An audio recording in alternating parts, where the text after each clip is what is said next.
The National Weather Service in Wilmington has issued a flash flood warning for Bladen County in southeastern North Carolina, Central Robeson County in southeastern North Carolina, Dillon County in northeastern South Carolina, southwestern Marion County in northeastern South Carolina, until 9:30 a.m. At 3:58 a.m., Doppler radar indicated thunderstorms producing heavy rain across the warned area.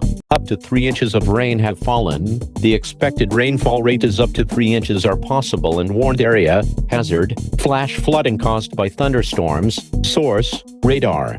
Impact: flash flooding of small creeks and streams, urban areas, highways, streets and underpasses. Some locations that will experience flash flooding include Lumberton, Dillon, Marion, Elizabethtown, Mullins, Lumber Bridge, Red Springs, Pembroke, Fairmont, Maxton, Latta, Rex, St. Paul's, Roland, Bladenboro, Bladen Community College, Abbotsburg, and Marion Airport.